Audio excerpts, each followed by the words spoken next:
Hi, my name is Rachelle Smith, entrepreneur, professional speaker, and author. Last time I kicked off the series Tough Love Topics and highlighted the importance of self-esteem because having a healthy level of self-esteem is so important because low self-esteem will negatively impact each and every aspect of our lives. So I challenged you to really think long and hard about where you stand in the self-esteem realm. And I actually wanted to continue this conversation, not as a tough love topic, but just here as an inspirational insight. And that is in terms of how self-esteem will impact your ability to pursue opportunities. And so you remember back in September, I actually had an episode entitled Don't Eliminate Yourself. And what inspired this particular episode is I heard from someone that I mentored a few years ago.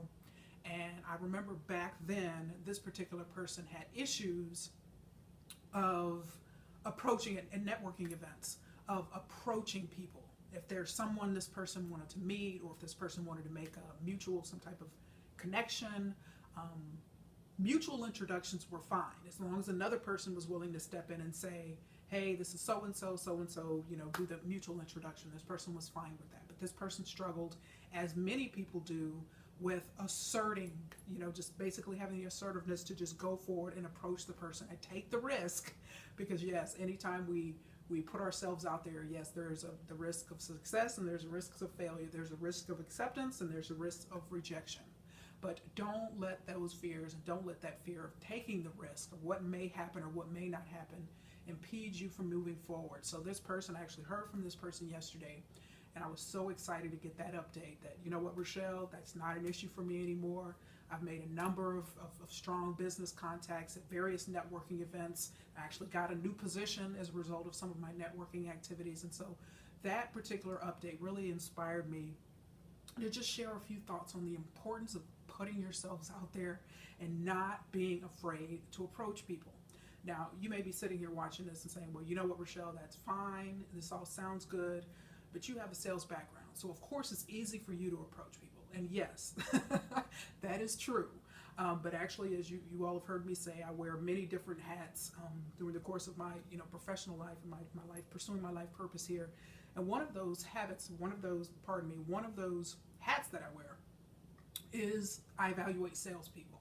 And even with sales, some of you would argue, salespeople, they have to put themselves out there, and you have to remember there's two different types of sales. There's inside sales, which is basically phone sales, or there is outside sales, where yes, those people are out pursuing people, pursuing deals, pursuing opportunities, pursuing clients. So yes, those two, even though yes, they fall within the umbrella of sales, they are diametrically opposed in terms of what is required in some cases to make deals happen, to make connections, and to make opportunities a reality.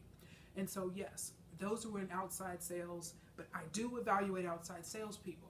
All right, that's pretty much exclusively the types of people that I evaluate.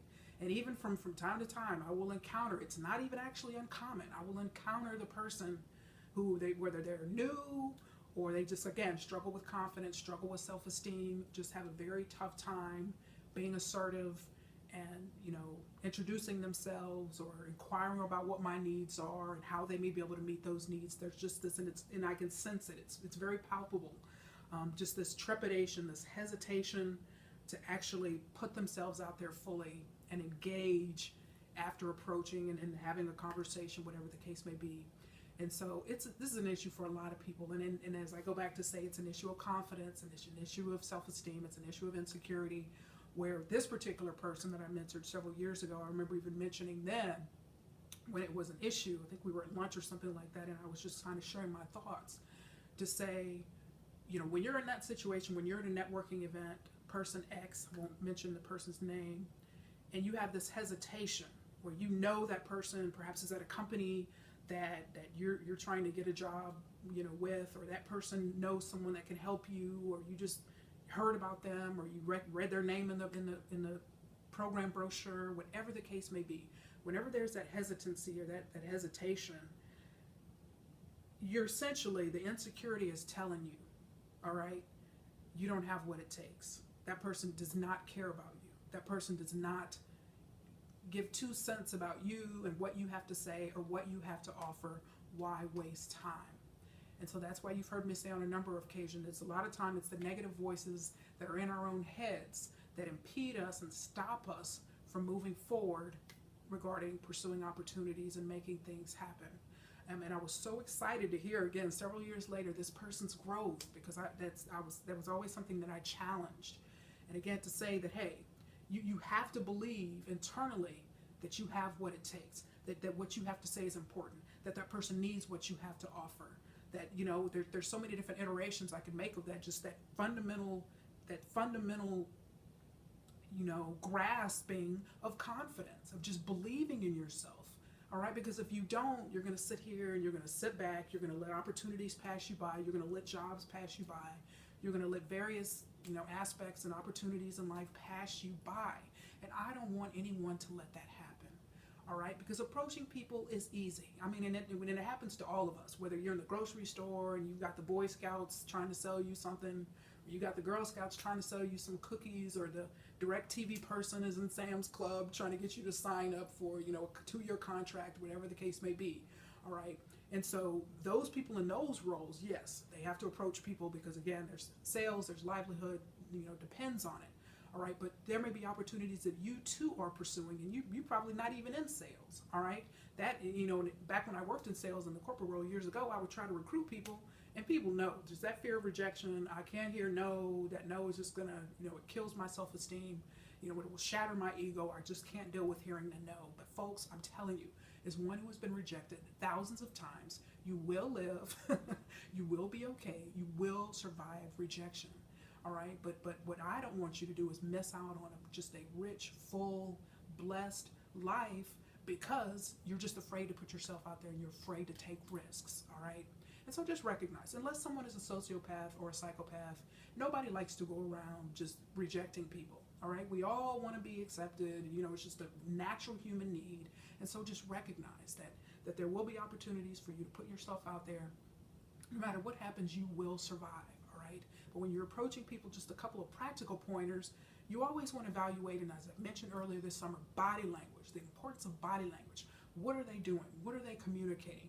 Are they available to chat? Are they willing to be interrupted? Whatever the case may be, you've got to evaluate where that person is before you approach them, when you're even thinking about approaching them.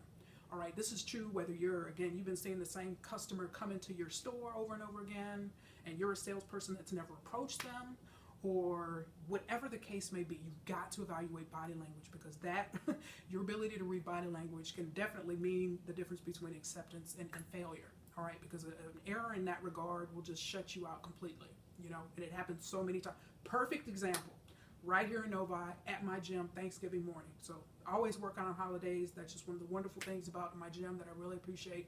They're open on holidays. So I'm there Thursday, Thanksgiving morning, stretching. And again, this is something that I'll probably never in life forget, because somebody came at me so wrong, and my reaction was just, you know, your ego is going to get shattered when you do something like this to me. So anyway, long story short, got to keep this moving along. So I'm stretching.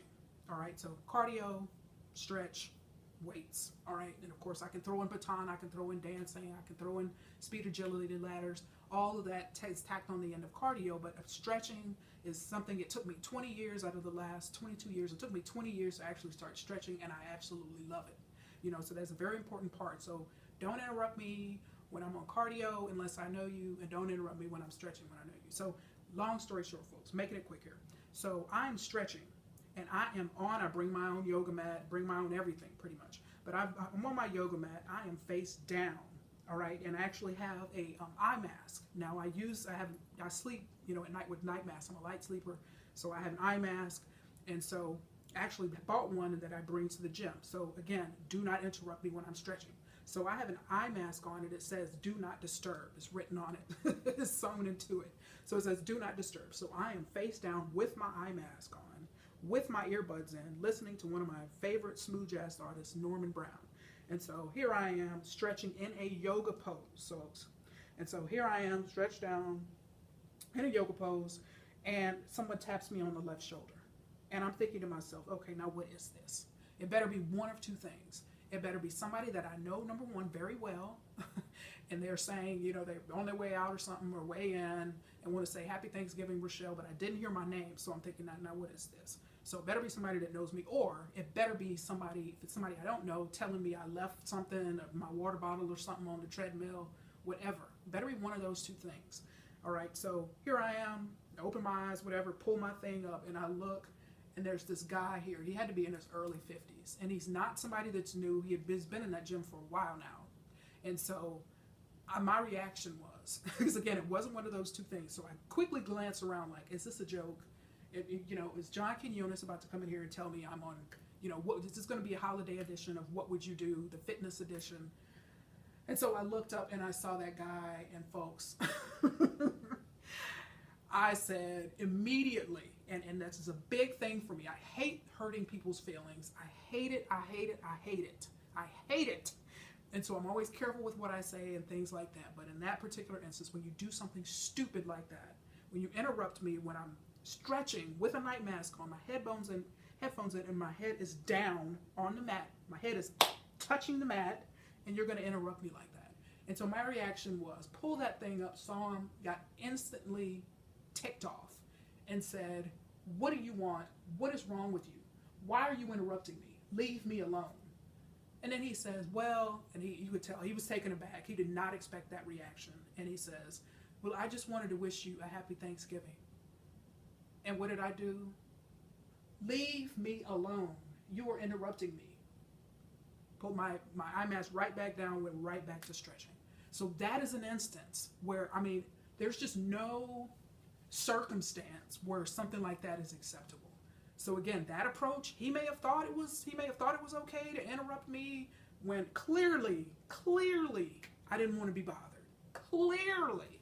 So folks, you've got to read body language, or otherwise you're going to end up getting publicly humiliated just like he did. And at that point, like I said, when you do something stupid, hey, this is a problem for me, and I'm going to let you know it's a problem in front of all these other people that happen to be around, all right?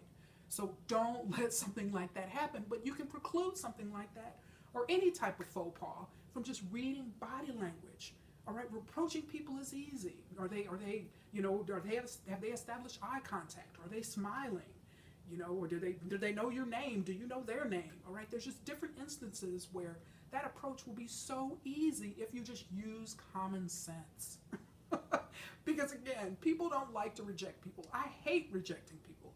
I have a false sense of responsibility for other people's feelings. So I'm always thinking about, how can I not hurt somebody's feelings? How can I not make them feel bad? How can I protect their ego? All right. But when you come at me wrong, your ego is going to get shattered. There's just no other way around it. And so I don't want you to lose out. I don't care if you're trying to tell somebody Happy Thanksgiving or what somebody's motives are or were. You don't want to end up getting, your feelings hurt, getting humiliated publicly by making a wrong approach, particularly at the wrong time, because it's a timing issue. All right, in 2017, I'm actually going to have some pointers on sales, because we all sell. We all sell ourselves.